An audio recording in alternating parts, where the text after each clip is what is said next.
muy buenas noches a todos. Gracias por acompañarnos.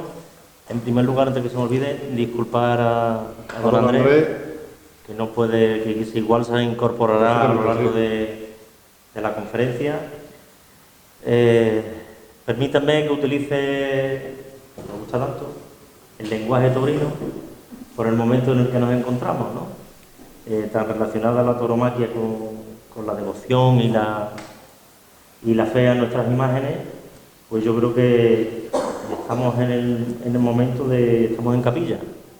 Los toreros están en capilla antes de afrontar un nuevo reto cada día, de ponerse en el ruedo delante del animal. Pues nosotros estamos en capilla de cara a la próxima Semana Santa. Y ante, bueno, tantas noticias que tenemos todos los días, tantas noticias de tristeza, de pena, de guerra, de lamentación, pues hoy venimos a una noticia buena, de alegría, ¿no? Como es la restauración de una de las joyas del patrimonio histórico de nuestra localidad, como es Nuestra Señora de las Angustias. Y además de una manera, como igual que restauró nuestro restaurador, don Miguel Ángel Ojeda, pues el Santísimo Cristo del Perdón. Así que, Pepe, Miguel Ángel, decirles de Miguel Ángel Ojeda, no, pero yo creo que se escucha, ¿no? Se escucha bien. De don Miguel Ángel Ojeda Sarallo, que es licenciado en Bellas Artes, con la especialidad de restauración por la Universidad de Granada. Desde 2001 es restaurador del Centro de Conservación y Restauración de la Junta de Extremadura. Fue el encargado de poner en marcha el taller de intervención de obras de arte en dicho centro, así como su laboratorio de análisis, y que inició el proyecto de colaboración con la Universidad de Extremadura para el análisis científico aplicado a bienes culturales de la comunidad. Desde su cargo en la Junta de Extremadura realiza tareas de supervisión y valoración del estado de conservación del patrimonio cultural extremeño, así como restauraciones de obras de arqueología, retablos, pinturas, esculturas y de manera destacada la imaginería de Semana Santa. Aquí en Fregenal, gracias a Dios, hemos tenido la suerte de contar con él. Que yo sepa, por lo menos con el Santísimo Cristo del Perdón y con Nuestra Señora de las Angustias, una magnífica labor que si tuviera que haberlo sufragado económicamente, yo creo que hubiera sido, si no imposible, hubiera costado muchos años de recabar. Sí, sí. Bueno, yo ya les dejo con los verdaderos poderes. ¿Tú vas a decir algo, Pepe? No, luego. Luego, ya está. Pues pasamos con el verdadero protagonista, con don Miguel Ángel Ojeda Sarallo, que yo creo que se siente un panchurro más, con las experiencias que lleva ya y lo vivido aquí en Fregenal. Desde luego. Para que nos cuente todo el proceso de restauración, como decía, de una de las joyas que tenemos en nuestro patrimonio. Don Miguel Ángel, pues, los micrófonos son suyos. Muchísimas gracias a los miembros de la cofradía, a don Andrés el párroco que vendrá ahora, me imagino, y gracias a ustedes los vecinos de Fregenal por la confianza que han depositado en mí a la hora de restaurar estas soberbias imágenes. Ya lo expliqué en su día con el Cristo del Perdón y hoy lo vamos a ver también con la imagen de Nuestra Señora de las Angustias, una obra extraordinaria que trasciende lo meramente local por su importancia histórico-artística y tiene importancia desde el punto de vista artístico a nivel nacional e incluso internacional, como veremos ahora en la presentación. Haré primero una pequeña presentación histórico-artística de la pieza para situarla en contexto y luego me centraré en los detalles de la intervención de restauración propiamente dicha. Así es que muchas gracias por asistir de nuevo y nada, vamos a ello a la explicación. Bueno, para empezar, me gustaría empezar hablando sobre la iconografía de la piedad. Un tema muy familiar en la iconografía cristiana, de la que sabemos perfectamente cuándo surge y dónde surge. Resulta que los evangelios no nos dicen nada sobre este episodio. Entonces, ¿de dónde viene? Hay que ponerse en contexto en el siglo XIII, que fue un siglo muy importante para la religiosidad a nivel de todo el mundo de la cristiandad, todo el Sacro Imperio Romano Germánico, el resto de países que componían la cristiandad, lo que hoy es Europa, antes era la cristiandad. Es un siglo importante porque se producen un montón de cambios. Es el resurgir de las ciudades, aparece una nueva clase social, como son los burgueses, ligado también a una nueva religiosidad, menos centrada en los aspectos teológicos propios de especialistas y más relativo a la piedad popular, a la religiosidad popular, a cómo se debía vivir el cristianismo en el día a día. Surge la figura enorme de San Francisco de Asís a principios del siglo XIII, que tendrá una influencia enorme. Surge también el arte gótico, surge en esta época, finales del XII, principios del siglo XIII. Se divulga un libro que tendrá un éxito enorme, que es La leyenda dorada de un italiano, Jacopo della Voragine, que él habla de la vida de los santos y de los pasajes del Evangelio, añadiendo una serie de detalles, digamos, sentimentales, emotivos, que no venían en los Evangelios y que recoge de los Evangelios apócrifos o de tradiciones orales que se habían ido transmitiendo en el tiempo. Aparece la polifonía musical, en fin, pues, se puede decir que en el siglo XIII aparece la enorme figura a nivel teológico para la religión cristiana de Santo Tomás de Aquino, que es el gran recuperador para Occidente de la filosofía de Aristóteles, que había permanecido oculta hasta ahora, hasta ese momento, ligada solamente a Platón, y es Santo Tomás el que liga la religión cristiana con la filosofía de Aristóteles, dando lugar a la llamada filosofía escolástica. Todo eso va a suponer un montón de cambios en la religiosidad de la cristiandad a partir de ese siglo. Y aquí es donde situamos el origen de la iconografía de la piedad. Como digo, no aparece en los evangelios, pero es un detalle emotivo que surge en los conventos femeninos de la zona del Rin, en Alemania, a finales del siglo XIII, y se va extendiendo durante todo el siglo XIV. Se llaman Vesperville, literalmente imágenes de víspera, porque se colocaban el Viernes Santo a la hora de víspera, se supone que cuando Cristo ya ha sido bajado de la cruz, y lo colocan en el regazo de su madre.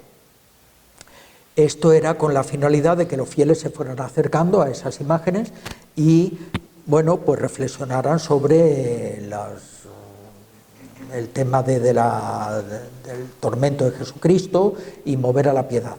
Son imágenes propias del arte alemán, son muy dramáticas, muy expresionistas, unas de buena calidad, como esta, y otras de calidad más tosca y más popular, como esa otra.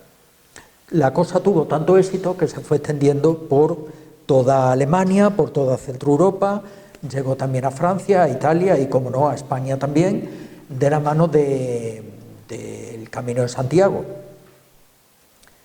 Y a partir de ahí, pues ya una iconografía que no se va a olvidar nunca, se prolonga estas son vírgenes pues del siglo XIV, se prolonga en el Renacimiento. He puesto aquí ejemplos españoles, la magnífica piedad de Juan Bautista Vázquez del Viejo, de la Catedral de Ávila, plenamente renacentista del siglo XVI, más monumental, más serena, esta concretamente lo habrán adivinado, imita, no copia literalmente, pero imita bastante la piedad de Miguel Ángel del Vaticano. En el siglo XVII tenemos esta espléndida imagen de Gregorio Fernández, también la piedad muy conocida, plenamente barroca. En el siglo XVIII se llevan las formas un poco más suaves y elegantes, quizá la mejor de este periodo sea esta de Luis Salvador Carmona en la Catedral de Salamanca, y, como digo, continúa hasta nuestros días en imágenes modernas que se siguen realizando para la Semana Santa actual española. Voy a empezar hablando de Sevilla porque desde Sevilla es donde va a partir nuestra piedad fregnense. Fernando III el Santo conquista la ciudad y al principio se repuebla con castellanos y leoneses, y al principio no hay escultores en la ciudad. Lo que ocurre es que se traen esculturas que ya existían en Castilla, castellanas, leonesas, francesas, incluso alemanas también. No todas las imágenes de esa época son de importación. Pero a medida que vaya pasando el tiempo, se irán asentando en Sevilla escuelas de escultores que ya crean las imágenes desde allí. Estas que les muestro son de importación. Esta parece ser la más antigua, la piedad más antigua que hay en Sevilla, que procede de Alemania. Esta segunda estaba en una capilla de la catedral. Y esta tercera, quiero que se fijen en la mano de la Virgen que sujeta la mano del Cristo, porque va a ser muy parecida a la nuestra y actúa como precedente. Estas imágenes, pues eso, recogen la tradición alemana, son pequeñas, son para ponerse el Viernes Santo, y también sobre tumbas de particulares, porque bueno, se pone de moda que en las tumbas y en los sepulcros, aparte de la imagen del yacente, se ponga también una imagen de la Piedad, dando idea de la fama que va a tener esta representación a lo largo del tiempo. Como digo, no hay talleres todavía en Sevilla, todas estas obras son de importación, pero llega la figura, que es la que nos interesa a nosotros, de Mercadante de Bretaña, Lorenzo Mercadante de Bretaña. Es importante porque es un escultor venido de fuera, al parecer francés, de la zona de Bretaña, el pico ese del noroeste de Francia. Llega a Sevilla llamado por el Cabildo de la Catedral. Hay que recordar que en el siglo XV se empieza a construir la enorme Catedral de Sevilla y va a requerir el concurso pues, de un montón de artífices, escultores, pintores, orfebres, canteros, carpinteros, en fin, de todo. La importancia de Mercadante va a ser en que es el primer escultor que llega a Sevilla, pero no hace su encargo y se va, sino que se establece en Sevilla y crea su propio taller, un taller estable en la ciudad, con discípulos y alumnos que van a seguir su estilo a partir de entonces, y se va a crear a partir de ahí la Escuela de Imaginería Sevillana, que dará, andando el tiempo, más adelante, pues todos los frutos que conocemos de los pasos de Semana Santa. Tenemos aquí algo para lo que fue llamado también una de las esculturas de la portada de la catedral, realizada la mayoría en barro cocido, como nuestra obra, nuestra Piedad, nuestra Virgen de las Angustias, una pieza, una Virgen con el Niño, que se conserva en el Museo de Bellas Artes de Sevilla, esta que ha salido hace poco en el mercado internacional y creo que sigue a la venta, pero procede también de Sevilla, y esta me imagino que la conocen todos ustedes, es nuestra Virgen con el Niño, de aquí de la parroquia de Santa Catalina.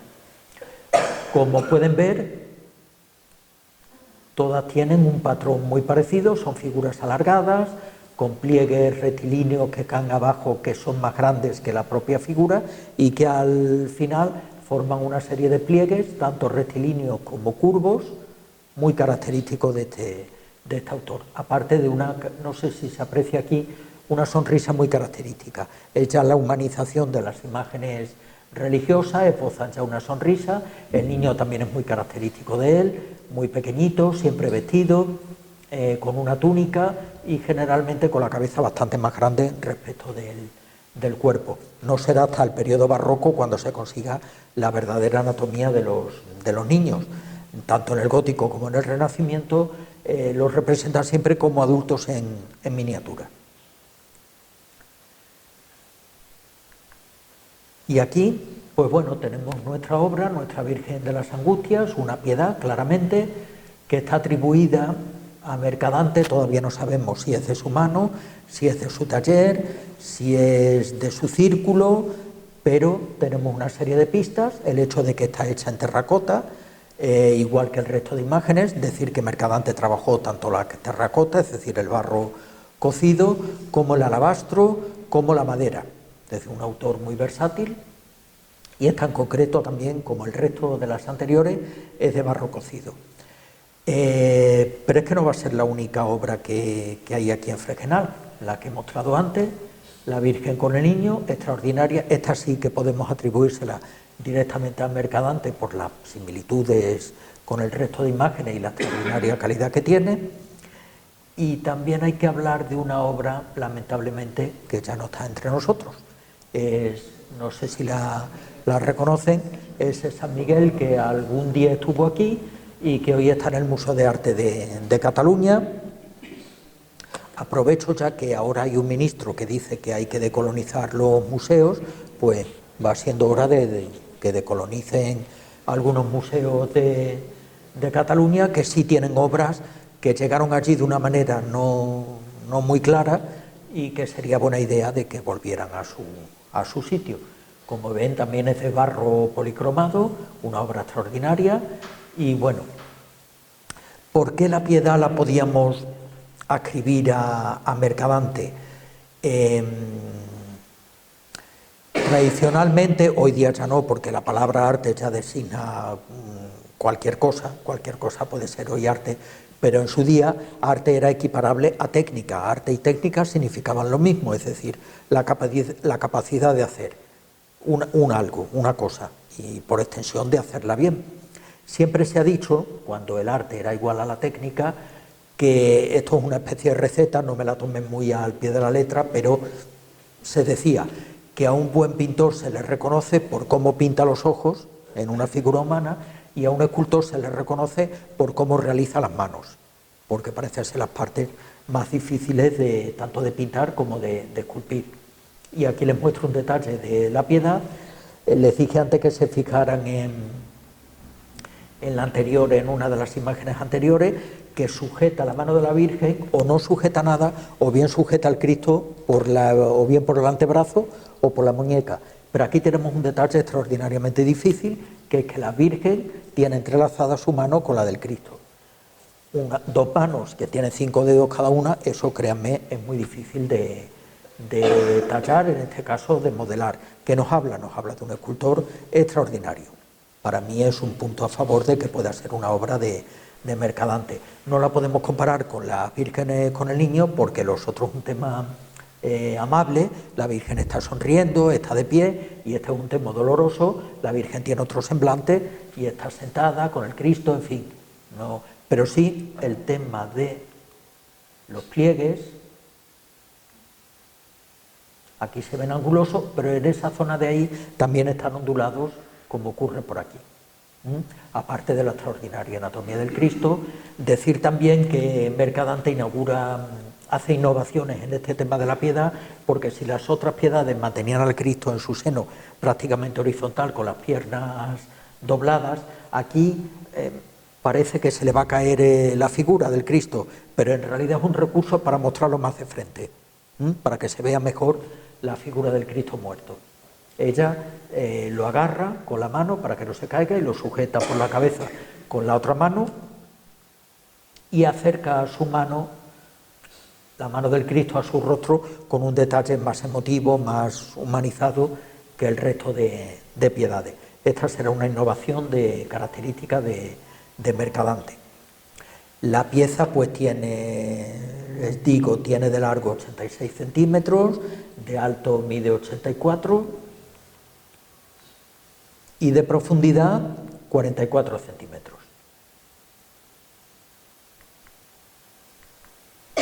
Les hablo un momento de la arcilla, del material con que está hecho la imagen. La arcilla, bueno, pues es un silicato, es una tierra proveniente de sedimentaciones que a su vez vienen de las rocas producto de la erupción de los volcanes. No quiero aburrirles mucho con cosas de química, que tiene la particularidad de que al mezclarse con agua, pues que se vuelve una sustancia, un material muy plástico que se puede modelar y es muy fácil. Con él se hacen, pues bueno, pues de todo tipo de objetos, desde escultura, vasija, útiles. Pueden o no contener óxidos de hierro. Aquí sí es lo que le da el característico color rojizo a la arcilla habitual que conocemos, pero también hay arcillas que no tienen nada de eso, por ejemplo las arcillas blancas, los caolines, que es con lo que se hace la porcelana. Aquí les muestro, este no es sevillano, es de Jaén, un horno cerámico para que vean, de 8 metros cuadrados de extensión, para que vean que había todo tipo de hornos, no solamente los pequeños, que para cocer piezas pequeñas de cerámica, sino que los había de gran magnitud, donde aquí caben esculturas grandes y pesadas. 8 metros cuadrados mide este, y les muestro también, conocerán este cuadro de Murillo, las santas patronas de Sevilla, que eran alfareras. Aquí tienen a sus pies los cacharros con los que habitualmente se las representan, porque Sevilla es una tierra con mucha, bueno, en Sevilla y muchos otros sitios, el barro es un elemento muy, muy abundante en la naturaleza, por lo tanto muy barato de obtener, y que ha servido, bueno, desde los tiempos islámicos. En la Sevilla islámica había muchos hornos cerámicos y esa costumbre continuó tras la reconquista de la ciudad, bueno, pues hasta el siglo, creo que fue en el XIX, cuando Pigman, la famosa cerámica de la Cartuja, pues se establece allí en Sevilla, gracias a la fama de sus terracotas, y realiza la famosa fábrica que todos conocemos. Bueno, pues después de esta introducción histórico-artística, muy breve necesariamente, paso ya a explicarles el proceso de restauración de la imagen. Comenzamos con el estado de conservación, como siempre, qué alteraciones tenía la imagen, qué deterioros, por qué se habían producido, a qué se debían y qué tratamiento se le ha hecho. Como siempre, la ayuda inestimable de la cofradía, que se han movido extraordinariamente, esto hay que decirlo, fueron los encargados de realizar de mover los hilos para realizar la radiografía de la pieza. A nosotros nos viene muy bien porque nos permite ver la pieza por dentro y evaluar qué daños puede tener internos que nosotros a primera vista no podamos ver. Y esto es muy interesante porque nos muestra los blancos son densidades mayores, significa que hay más materia o que hay una materia radiológicamente más opaca que el resto. Vemos aquí, por ejemplo, a la altura del vientre del Cristo, que no está tan blanco como el resto. Esto puede significar que esa parte de la obra está hueca, algo muy habitual porque ahuecaban la imagen primero para que no pesara tanto, segundo para que secara más rápidamente a la hora de meterla en el horno y que tuviera una cocción más o menos homogénea. Y aquí, miren, se ven muy bien estas estrías oscuras, nos hablan del proceso de amasado de la pieza. Esto se produce durante el secado, que se contrae el material, pero no presenta ningún tipo de alteración ni de peligro. Eso se ha secado ya, se ha cocido, está bien cocida, simplemente nos habla de que, bueno, durante el proceso de amasado se producen, a veces puede coger un poquito de aire y eso hace que se traduzca a la hora de cocerla. Por último, no sé si se acordarán quien vino a la ponencia del Cristo del Perdón, que como perfil también aparecen unas zonas muy blancas, eso indica ya la pintura hecha con blanco de plomo. El blanco de plomo es un material muy radiopaco, por eso los radiólogos se ponen delantales de plomo para evitar la radiación, y nos indica eso, que la pintura que tiene la figura, la obra, algo de blanco de plomo tiene en algunas zonas. A veces nos sirve como identificación de pigmento, sin necesidad de realizar análisis. Pasamos ya a las alteraciones que tiene el soporte, es decir, a la pieza cerámica, sin contar con la pintura. Y la más notable de todas, la más evidente, pues era la rotura que presentaba la imagen. No sabemos en qué época se hizo, pero estaba. En un momento dado se rompe la figura en plan vertical, afecta a la base y afecta también a las piernas a la altura de la rodilla. Se parte por completo. Antes de la intervención, la figura estaba en su retablo protegida por una abrazadera de hierro metálica.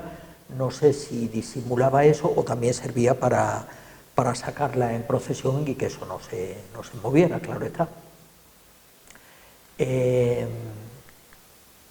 Aquí tenemos un detalle del interior de una de las piernas. Como pueden ver, se trata de un barro relativamente claro, que no es muy rico en óxidos de hierro. Sin embargo, alrededor sí vemos un barro de otra coloración diferente, indica que son dos arcillas diferentes. Yo lo interpreto como que la arcilla que contiene óxidos de hierro es más plástica, es más suave, está más decantada, los granos son más pequeños y sirven mejor para la capa última superficial, que se puede alisar y quedar una superficie más agradable. Y aquí se ven también los detalles del amasado, que se hacían tipo plancha, luego se enrollaban cilindro, se volvía a amasar, se volvía a hacer una plancha, se volvía a enrollar, así amasando mucho el barro para que quedara lo suficientemente flexible para poderse modelar. Otra pérdida, pues importante, la pérdida de los dedos de la mano derecha del Cristo. Las partes salientes de las esculturas siempre son problemáticas porque bueno, están a la vista, están las narices, los dedos, brazos que salen muy afuera del cuerpo general de la escultura. Todo eso es susceptible de romperse cada vez que hay movimiento, cada vez que se limpian, cada vez que se trasladan de un lugar a otro, y en fin, es la cosa más normal del mundo. Luego explicaré, a la hora de reponer los dedos, cómo en principio los hice un poco la mano cerrada, porque estos dos, el meñique y el anular, me habían confundido, y luego resultó que esto era también otro añadido, que era una mezcla de cera y masilla un poco rara, es decir, que no era algo original, y entonces tuve que deshacer lo que había hecho y poner los dedos como creo que tenían origen. Es decir, que la obra había sufrido intervenciones después de esto, se ve que se había roto y habían intentado ponerle otros dedos con posterioridad. Otro elemento añadido es ese vástago de hierro. Esta zona que rodea el vástago tampoco es original, como ven la diferencia de coloración. Esto es una especie de cemento blanco, duro también, pero que no tiene nada que ver con el material original. Debió haber una rotura y lo recompusieron con eso. Para unir los dos trozos, se ve que ya estaba roto, pusieron ese vástago metálico. ¿Qué le ocurre al metal, al hierro? Aquí lo vemos bastante oxidado, pues que al oxidarse aumenta de volumen, crea tensiones en la zona en la que está y rompe lo que tiene alrededor, y eso ocurrió. Esa zona estaba bastante debilitada por culpa de esta espiga de hierro, que al mismo tiempo que estaba uniendo las dos partes, también las estaba degradando. Esta es la cara interna de la base, que tampoco es original. Todo esto es cemento blanco. Aquí tenemos otra espiga de hierro, ahí es la zona de rotura, ahí la espiga anterior, y por aquí seguiría la otra parte con las piernas del Cristo. Todo esto blanco. Bueno, y también les diré que esta pintura de aquí tampoco es original, es decir, una serie de actuaciones que le hicieron a la obra una vez que ya se había roto, con el fin de parar ese deterioro. Pasamos ya a las alteraciones de la policromía, es decir, de la pintura que recubre la imagen. Esta no se ve muy bien, pero bueno, porque como son colores muy oscuros. La repolicromía, llamamos repolicromía a policromar de nuevo, a repintar, dependiendo de la extensión que tenga ese repinte, lo llamamos repintes puntuales, o repolicromía cuando tiene una cierta entidad, cuando ha invadido zonas importantes de la obra. Aquí tenemos toda la base sobre la que descansa la imagen repintada, la túnica interior de la Virgen también repintada, y como ven aquí, el zapato también repintado, porque esto es una masilla que le pusieron por encima, luego pintaron de negro y debajo se ve un color negro que, según pude averiguar, tampoco era original, es decir, que ha sufrido más de un repinte a lo largo del tiempo. Seguimos con la repolicromía. Esta es la parte trasera de la cabeza del Cristo. Aprovecho para decir que la imagen no estaba hecha para verse desde todos los puntos de vista, porque vemos que el Cristo no está tallado en la parte posterior. La corona de espinas se interrumpe y aquí está toscamente, vamos, insinuado y sin detalle, es decir, que la imagen estaba hecha para verse de frente. Estaría en una hornacina, contra la pared, en fin, pero no para ser vista desde todos los puntos de vista. Todo esto también es repinte, no es original. Otro ejemplo de repolicromía, de repinte, lo tenemos aquí en la cara interna del manto de la Virgen. Estos son los cabellos del Cristo, esta es la vestidura, este es el trono de oro, esa la mano que sujeta la cabeza del Cristo. Y aquí se ve muy claramente, porque cuando vemos estos escalones en una zona pintada, significa que han pintado como el que pasa el rodillo, sin tener. No es normal que el autor de la obra mantenga este escalón a la hora de pintar. Hacían, una vez modelada la pieza, le daban una capita de yeso y cola que servía para igualar las superficies. Pero aquí, claro, eso se ve que se había saltado la pintura, y el que vino después repintó por completo sin caer en la cuenta de que eso lo tenía que enrasar con el resto de la superficie. De ahí que identificamos eso como repinte. No es una regla de aplicación universal, pero sí, casi siempre suele ser así. Aquí también, para que vean el alcance de todo, bueno, la pieza pues estaba eso, completamente repintada. La pierna del Cristo, y aquí se aprecia poco, pero ahí hay una pintura subyacente que indica que esta pintura que vemos hoy en día tampoco es original. Aquí es una apreciación mía, pero para mí la persona que repintó esta obra también repintó el Cristo del Perdón, porque he encontrado un montón de similitudes en técnica, en color, en apariencia, en resistencia a los disolventes, en textura, en fin, me recuerda muchísimo a la policromía última que tenía el Cristo del Perdón. Entonces, la persona que lo hizo en el Cristo también intervino sobre la piedad, y posiblemente pues en una época similar. Aquí vemos el interior de una de la pierna desprendida del Cristo, la cara interna, y vemos cómo esta zona nunca estuvo pintada. No es que se le haya caído la pintura, sino es que nunca estuvo pintada. ¿Por qué? Porque está en una zona muy oculta, las dos piernas muy juntas, es difícil llegar ahí, e incluso está mal tallada, no está alisada, no está pulimentada, se ve el barro así con nada, sin pulir, porque ahí no llegaba bien el escultor, y como es una zona que no se iba a ver, pues la dejó tal cual. En cuanto a los dorados, pues como estaban a la vista, estos sí son originales, no los habían repintado del todo, y bueno, pues arañazos, roces, erosiones. Aquí sí hay un repinte. Yo pensaba que era producto de algún tipo de oxidación, pero no, era pigmento, pintura aplicada pues con la intención de, como hacen siempre, de darle esa pátina de envejecimiento para que parezca más antigua. Digo, bueno, la obra ya es lo suficientemente antigua, ¿no? Pero bueno, fue una moda que se puso de moda, hace unos años, y se aplicaba, y parecía que les gustaba y quedaba bien.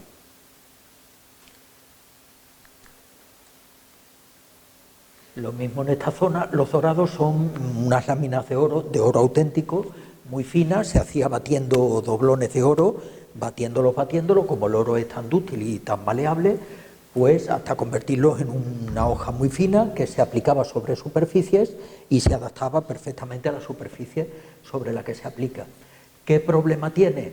En principio ninguno, porque el oro no está sujeto a oxidación, no se oxida, no tiene la capacidad de oxidarse y permanece con su color a lo largo del tiempo. Le puede caer polvo, le puede caer suciedad, lo que sea, pero limpiándolo vuelve a su color original. El problema de este pan de oro, que le llamamos, es que es muy poco resistente tanto al agua como a los roces y limpiezas. entonces a las obras se las solía limpiar del polvo. ¿Y qué ocurre? Que con el tiempo lo frotado con paños, a veces con productos de limpieza, con agua incluso, que es letal para el oro, pues hacía que se erosionara y el bellísimo, esto le llamamos estofado, a la pintura esta de imitación de tela, porque una tela era una estofa, y entonces estofar significa imitar las telas. Se conoce la expresión una persona de baja estofa, significa una persona que tenía una tela, vestía telas pobres. O el estofado de carne se llama así porque se envuelve en una tela. Y eso es lo que le ocurre. Erosiones de todo tipo, desgastes, en fin. El color lo tiene perfecto, pero la apariencia pues no tanta, debido al paso del tiempo y a las manipulaciones. Polvo y suciedad, esto es algo tipiquísimo en una obra de arte antigua. Como tienen recovecos, las estrías que forman el cabello del Cristo, eso es el lugar idóneo para que se deposite el polvo, la suciedad, los hollines de las velas, que antiguamente se iluminaban con velas, y bueno, pues se van quedando ahí, se van acumulando y ya forman una especie de costra que resulta difícil de quitar, como no sea ya con tareas de restauración, de limpieza físico-química, etcétera, ya por especialistas. Pero también es algo muy natural. Y por último, las pérdidas de pintura y de dorado, algo también habitual en las esculturas policromadas, solo que aquí tenemos la ventaja de que al ser terracota, barro cocido, no está sujeto a tantas dilataciones y contracciones como por ejemplo la madera, que lo vimos en el Cristo del Perdón, donde tenía unos levantamientos de pintura que alrededor de las pérdidas la pintura no estaba tampoco fijada y corría riesgo de seguir desprendiéndose. Aquí no, aquí pude comprobar que alrededor de las lagunas la pintura estaba bastante fijada. Yo me imagino que esto habrá sido producto de golpes fortuitos o erosiones, pero vamos, no por contracción y dilatación del soporte, porque aquí, tiene la ventaja el barro de que no contrae y dilata tanto como la madera y no puede alterar tanto la pintura.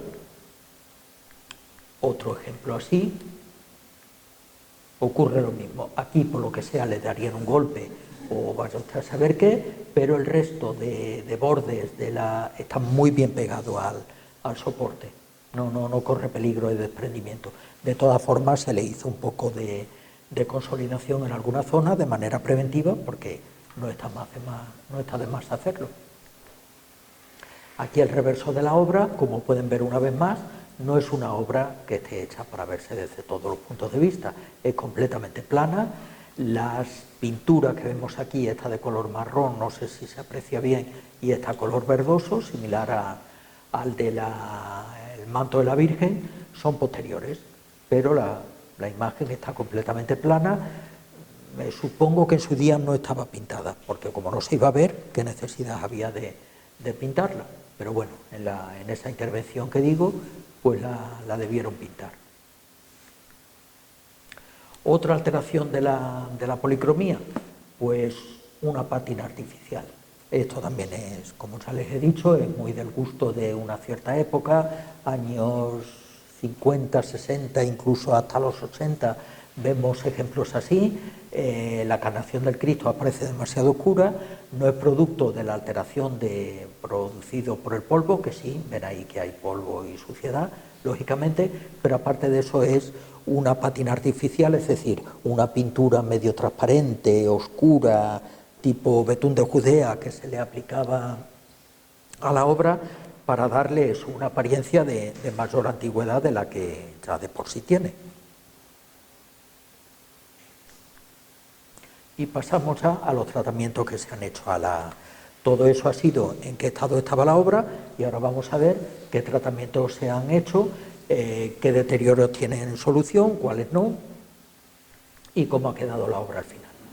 Empezamos con la reintegración de soporte, llamamos así a reponer las partes del soporte de la terracota que se han perdido.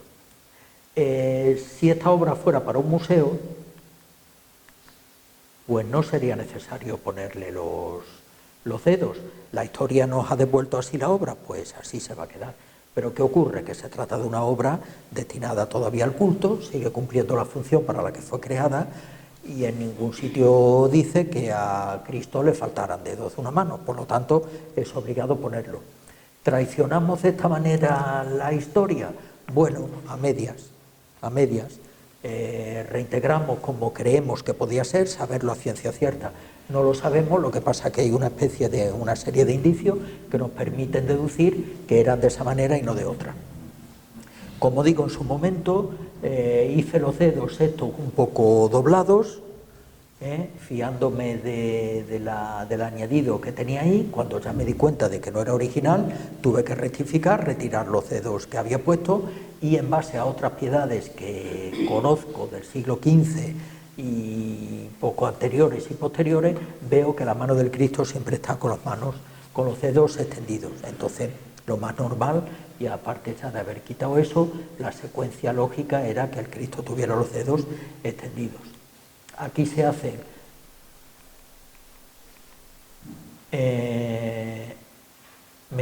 taladrando unas espigas de madera.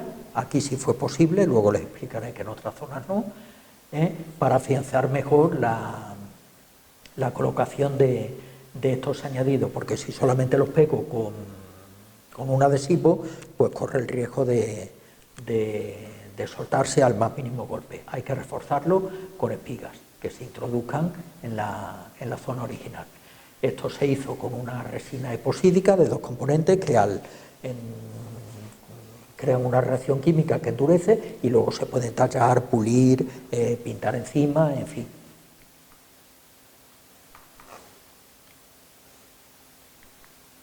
Este es el pegado de las 2 partes de la peana y de las rodillas, que están completamente desprendidos. Aquí sí que intenté, por seguridad, incrustar, embutir 2 espigas metálicas o de fibra de vidrio, que es lo que solemos hacer cuando hay que unir piezas que tienen un cierto peso, como ocurre aquí, pero fue imposible.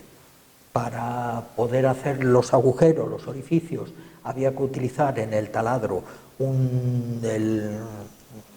la función percutor, y eso era un riesgo enorme para este tipo de obras, tanto en esta zona como en las rodillas. Crea una vibración muy fuerte, y en restauración lo que hacemos es, intentamos algo, pero vamos poquito a poco hasta que la obra nos permita. Entonces yo vi que la vibración era demasiado fuerte, y digo, esto no puede ser. Recurrí entonces a una masilla, un adhesivo que se utiliza para piedra y para piezas muy pesadas, como puede ser esto, la terracota. Se pega extraordinariamente bien. Mi miedo era que, como la imagen sale en procesión, bueno, pues con el vaivén del paso durante su salida procesional, claro, esto lo hacemos en museos, que la pieza queda ahí en una vitrina y nadie la mueve, salvo en ocasiones muy especiales y con el debido cuidado.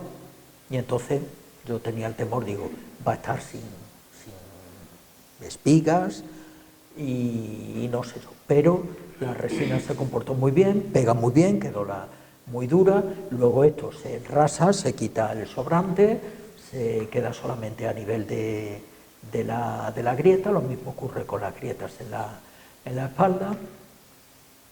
Y bueno, pegó muy bien. Aquí en la limpieza físico-química, que le llamamos, bueno, vemos el rostro de la Virgen, fíjese la diferencia entre sucio y limpio. A la Virgen no le ocurría lo que al Cristo, que tenía una pátina artificial, como he dicho. Ven ahí la mano del Cristo sin limpiar todavía, lo oscura que está, y el brazo ya en proceso de limpieza. El Cristo sí tenía esa pátina, sí tenía esa coloración artificial, pero lo que había en la Virgen no, era simplemente suciedad superficial, hollines, polvo acumulado, en fin, que se limpió relativamente bien, y quedó la cara mucho más luminosa, claro. Seguimos con la limpieza físico-química, aquí en el paño de pureza del Cristo, que este sí que tenía polvo encima incrustado, pero enorme. En las zonas horizontales siempre son más susceptibles de recibir más más depósitos de polvo que las zonas que están en vertical, obviamente. ¿Qué apareció? Apareció una pintura blanquecina azulada, aquí creo que no se nota muy bien, y debajo aún otra más azulada, un azul cerúleo, más oscura, con lo cual ya vemos dos repintes y debajo ya el dorado original, es decir, recibió dos capas de repintes antes de, después de, perdón, de que tuviera su capa original de oro.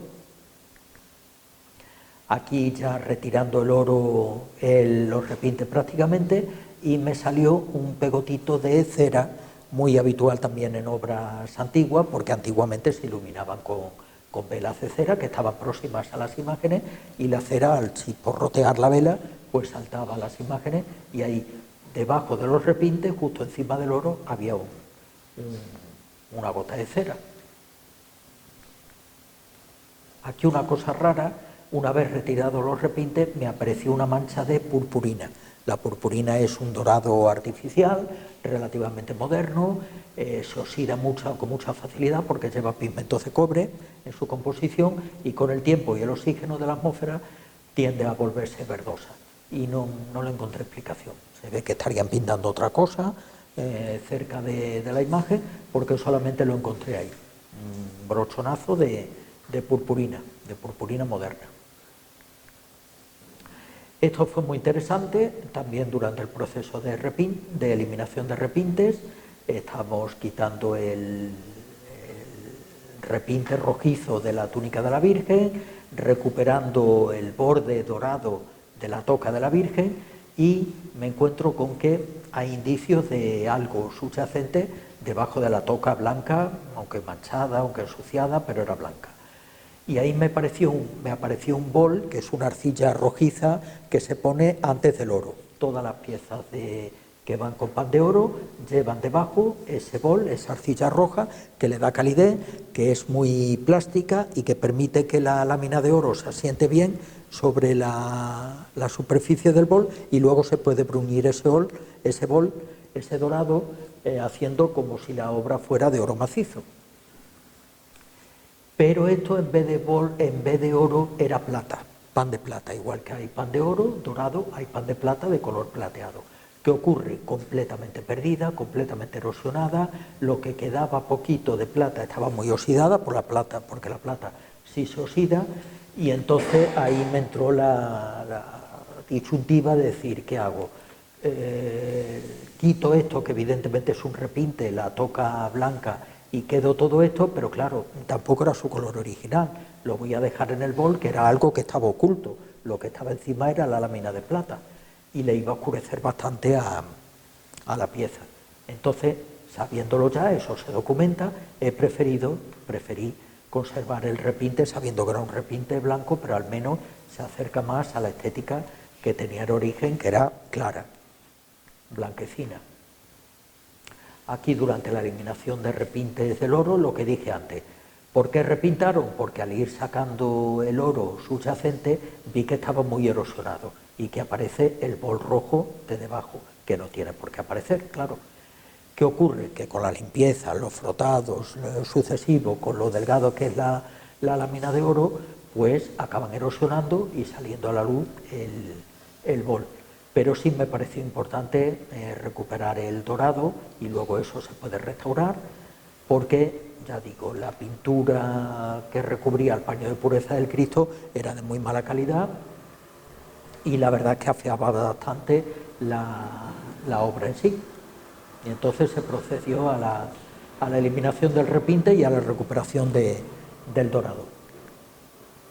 Otra foto más de recuperación de los dorados en la manga de la Virgen. Aquí no se aprecia, pero la túnica de la Virgen tenía unas rayitas que se hacen con un punzón. Eso imita las telas ricas. No era oro liso, sino que a veces hacían dibujos con un punzón curvo. Creo que lo vemos, no sé si se aprecia aquí.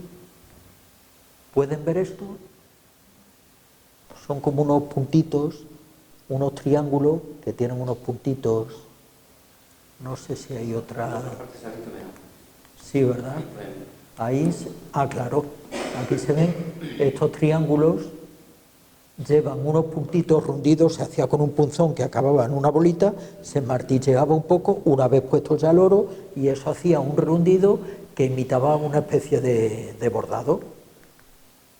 Y si se fijan, la decoración que lleva el paño de pureza del Cristo es el mismo, imita al que lleva la Virgen. Eso se hacía para reforzar más la unión entre madre e hijo. Ambos llevan el mismo tipo de vestimenta. Aquí no se aprecia tanto. Nuevamente, haciendo catas de profundidad, a ver qué salía debajo de la actual policromía, me encuentro con este verde, pero que tampoco es original. No sé si recuerdan en el Cristo del Perdón que dije que las coronas de espinas y las cruces en esa época, siglo XV, siglo XVI, suelen ser de color verde porque tienen la simbología del árbol de la vida, un árbol vivo, verde, no muerto como posteriormente las cruces marrones y las coronas de espinas marrones que simbolizan un árbol muerto. No, aquí en esta época se incide en que el árbol está vivo. Pero ¿qué ocurre? Que tampoco era original este repinte y además estaba muy mal dado, tipo, para entendernos, tipo Titan Luz, muy plano, muy feo y que va a afear la imagen. Digo, bueno, pues si no es original, tampoco hay razón para dejarlo a la vista. Así es que lo que hice fue respetar el último repinte que tiene, que por lo menos estaba más decente. Una de las fases finales de la intervención es el estucado, que es lo que hacemos para salvar los desniveles que les comenté antes en los repintados. Cuando hay pérdidas de pintura, pues antes de pintar encima y que se note el escalón, rellenamos esas pérdidas con una masilla a base de cola y sulfato cálcico o calcita, alguna carga blanca, luego la enrasamos, aquí en los dedos para que no quedaran tan marrones por la resina, los pinté de blanco para que le apliqué ese estucado con cola bien adherido para que me facilitara luego las tareas de aplicación de pintura. Y terminamos ya con la reintegración cromática, que es la aplicación de pigmentos, de pintura, para, pues eso, las zonas donde ha habido pérdidas. Aquí tenemos la unión de las dos partes de la base, una vez enrasada ya la resina, y ya el procedimiento de pintarlo con acuarelas, aquí preparando también imitación del bol rojizo para luego aplicarle unos pigmentos que imitan el dorado, pero que no es oro. Nunca se debe aplicar oro nuevo sobre oro antiguo, pues si no caeríamos en la falsificación. Los pigmentos deben ser fácilmente reversibles, identificables como tal y susceptibles de quitarse en el futuro si ya dejan de cumplir su función, que se oxiden, que se alteren, en fin. Esta ya sería, y después de todo esto pues ya se barniza la obra y si es necesario se vuelven a retocar ya con pigmentos al barniz que no llevan nada de aceite, que no se oxidan con tanta facilidad y que se pueden quitar muy bien de la obra si fuera necesario. Y aquí ya les ofrezco unas comparativas, no sé si me he pasado de tiempo o he ido demasiado deprisa, sobre el antes y el después de la intervención. Aquí vemos el proceso de aplicación de la resina y aquí, una vez terminado, alisada, pintada de nuevo con esos pigmentos que les acabo de decir. El criterio que he elegido es ilusionista, es decir, imitar en la medida de lo posible la pintura que había. En otras ocasiones hacemos una especie de rayitas o de puntitos, de tal manera que cuando uno se acerca a la imagen ve que eso no es igual que el original y puede identificar claramente la nueva pintura de la original, así no se cae en falsificación. Pero aquí, como estamos hablando de un repinte sin valor, pues esa operación que he dicho antes tarda muchísimo tiempo y mira, pues no me pareció adecuado, así que lo hice al mismo nivel. Se puede identificar aún así muy fácilmente, cualquier otro profesional de la restauración que se acerque lo verá perfectamente, a cierta distancia no se nota y queda bien así. El dorado, pues eliminación de esos repintes, limpieza de la suciedad superficial, recuperación del tono dorado original y el retoque, pequeños retoques en las zonas de, esto ya no es pintura, esto eran desgastes y tal, pues con unos puntitos de un pigmento que utilizamos, que es mica dorada, que no es metal, no está sujeta a oxidación como la purpurina, sino que es mineral, no se oxida, tiene el color dorado, hay muchos tipos, oro antiguo, oro nuevo, se pueden mezclar, en fin, hasta conseguir el tono dorado que queremos. Tampoco excesivo, ven como sigue habiendo zonas pues, que no están retocadas, para que la obra respire, para que siga siendo original, si no la repintaríamos entera y claro, ya no estaríamos viendo la pintura y el dorado original. Esos son unos toquecitos de color para enmascarar las zonas más molestas y más visibles, para que quede la obra más presentable.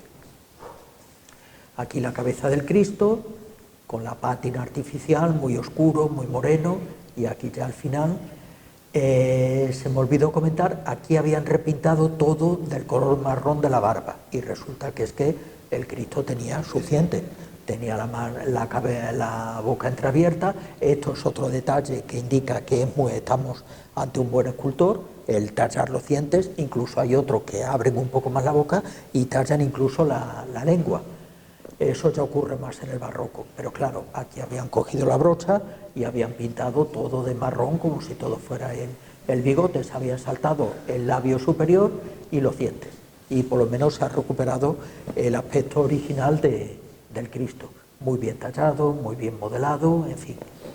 La pena es que, bueno, pues no tenemos la policromía original, que es que yo no me atrevo. Ante este tipo de obras que siguen en uso hay que ser necesariamente conservador, hay que moderarse, porque si yo me pongo vale, voy a recuperar toda la policromía y a lo mejor me encuentro con que del Cristo queda un trocito de pómulo y un trocito de nariz de pintura, con lo cual me toca repintar por completo la cara del Cristo y la pintura nueva se nota muchísimo, huele a obra pues recién hecha ayer por la tarde. Por eso debemos tener muchísima precaución a la hora de intervenir estas cosas, y que es mejor quedarse corto que no pasarse.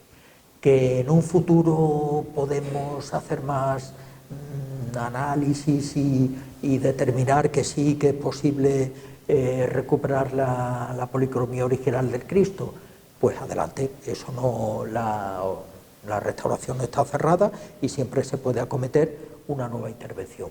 Eso siempre se puede hacer.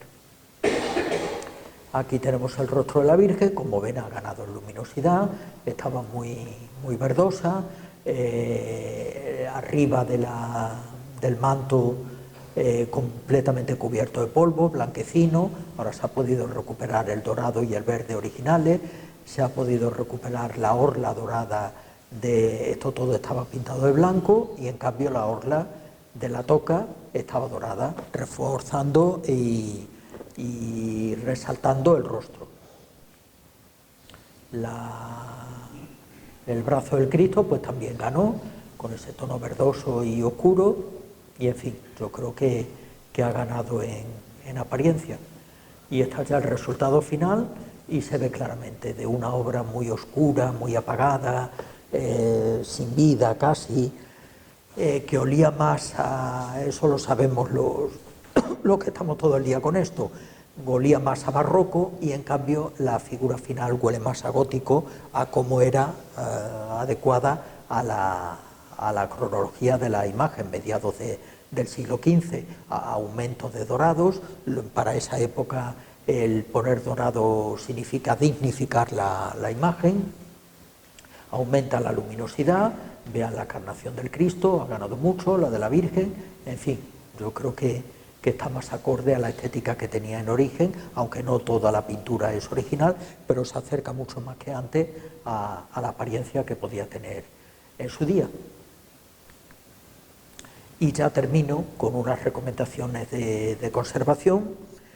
Hay que limpiar la obra siempre con un plumero suave, a ser posible de plumas naturales, aunque hoy hay productos sintéticos que lo imitan muy bien y son muy suaves.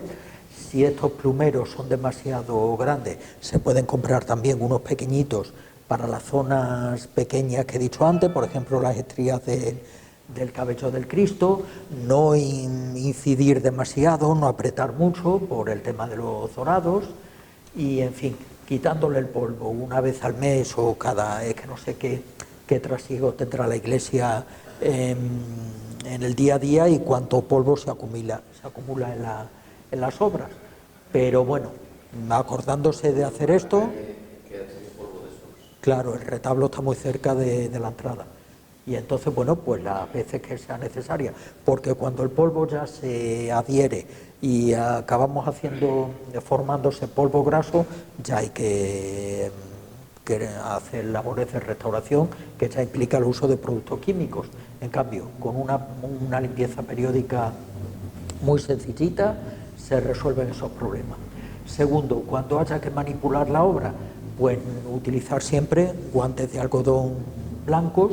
Digo blanco porque si son coloreados con el sudor de las manos pueden desteñir y teñir la obra, y entonces es preferible el blanco. Y luego, por último, bajo ningún concepto limpiar la obra con productos de limpieza habituales, ni físicos, ni en spray, ni líquidos, ni espumas secas, ni nada. Todos llevan compuestos químicos que son susceptibles de hacerle daño tanto al barniz como a la pintura de la obra. A la terracota no, porque es muy dura, pero bueno, como lo que tiene encima es pintura, va a ser lo primero que le van a atacar. Así es que esto, olvidarnos de ellos. Y por último, en cuanto a las condiciones de temperatura y humedad, bueno, pues lo que dije con el Cristo del Perdón, estamos en una iglesia, no en un museo, no podemos controlar al 100% esas condiciones, ni mantener una temperatura estable, ni una humedad relativa estable, por lo tanto, pues no hay nada que hacer. ¿Qué tenemos de ventaja aquí? Que se trata de una obra en barro cocido, que es mucho más estable que la madera, por ejemplo, del Cristo, cuando vimos las grietas que se le formaban por la diferencia de humedad. Aquí no va a ocurrir eso, es una obra muy estable, no está sujeta tanto a contracción y dilatación como la madera, y entonces no hay que preocuparse tanto porque oscile la temperatura y la humedad. Si acaso con la policromía, pero bueno, tampoco como en el Cristo. Y con esto termino. Espero que les haya gustado. Muchísimas gracias.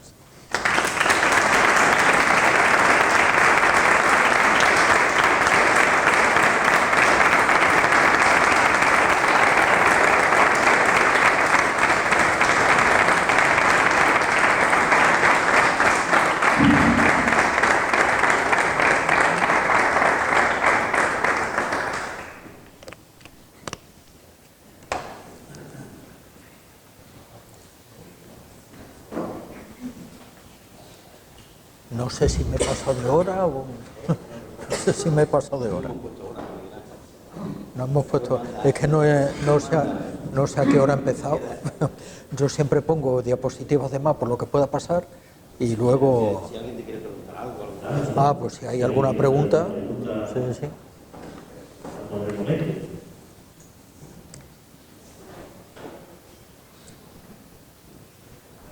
Nada, pues nada. No sé si lo he hecho demasiado técnico o se ha entendido. Muy bien, como siempre. Una pregunta.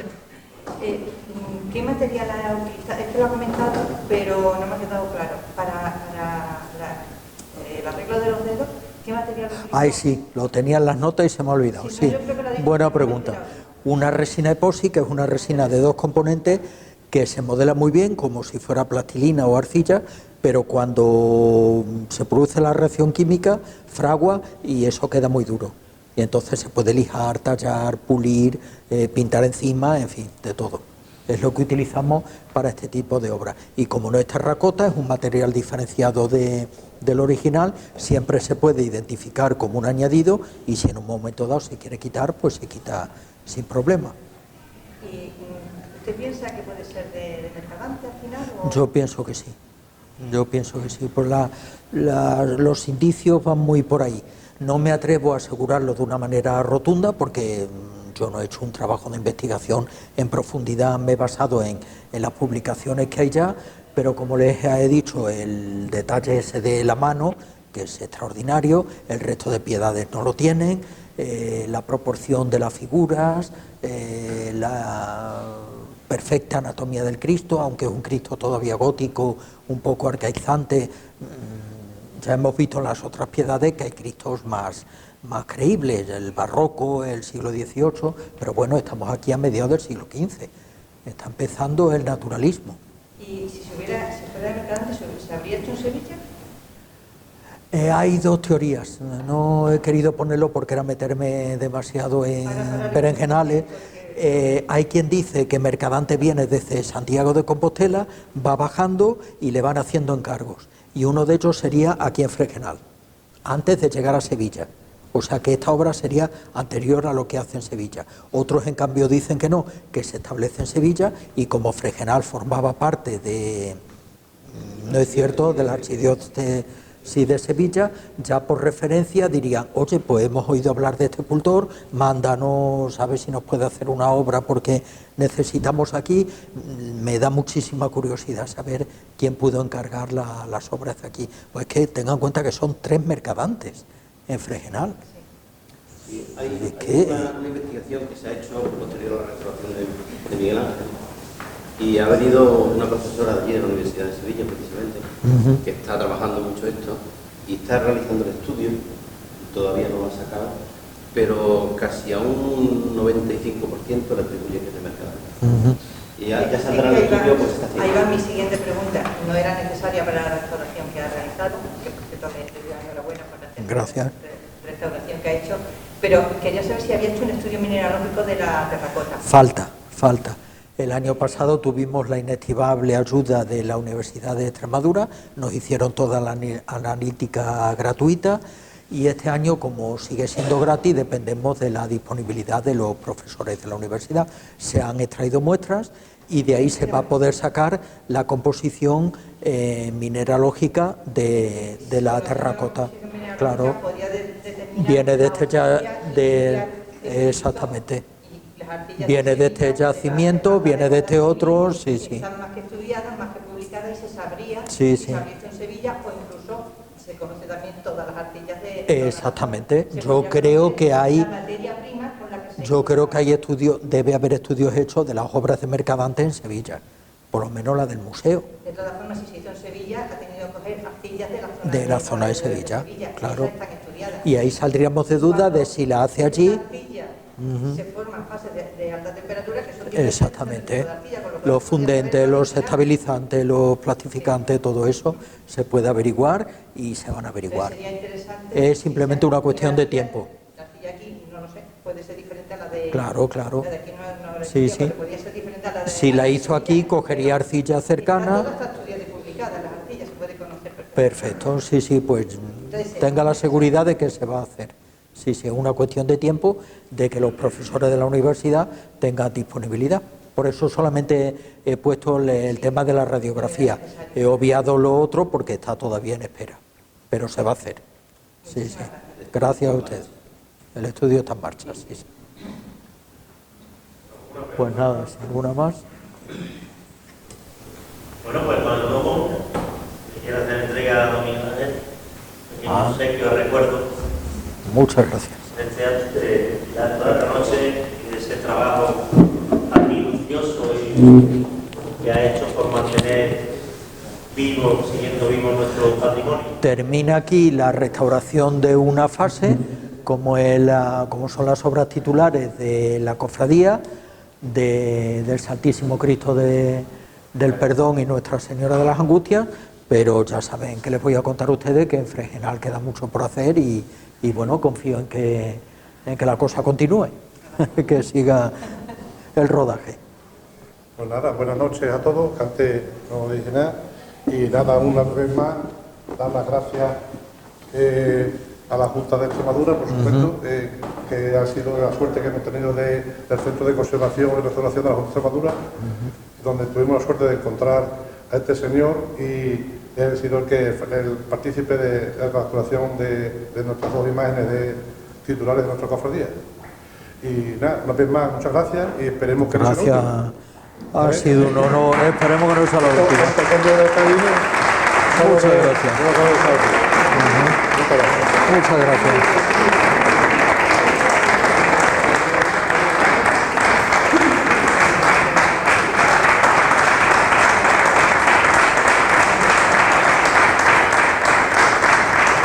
Muchas gracias.